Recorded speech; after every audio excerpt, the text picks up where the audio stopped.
আমার বক্তব্য এবং সেদিনও বলেছি যে সেখানে কিন্তু স্পেসিফিক পুরো ছাত্র দল মানে একটা দল হিসেবে এটা করেছে, এটা কিন্তু আমি কোথাও বলিনি।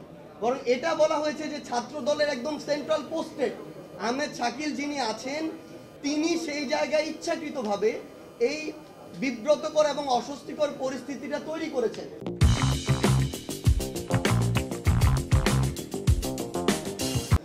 এবং আপনারা যে ভিডিওটা দেখেছেন যে এখানে একটা হাতাহাতির ঘটনা হচ্ছে, এটা কিন্তু আমি চলে আসার পর।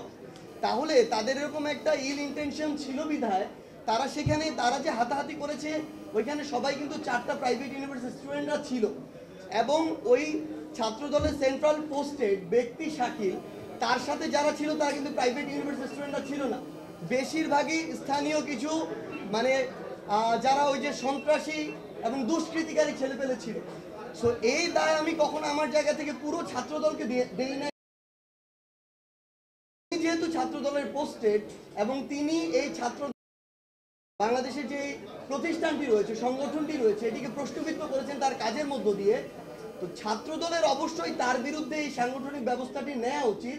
অন্যথায় তাদের দলের যে নেতাকর্মী যারা রয়েছে যারা কেন্দ্রীয় পোস্টেড তাদের উপরেই যে তাদের ওই নিয়ন্ত্রণটি নেই এবং তারা একটি তাদের ভিতরের যে শৃঙ্খলার যে পরিস্থিতি এই বিষয়টিওতে তাদের যে কন্ট্রোলটি নেই এটি কিন্তু প্রকাশ পাবে।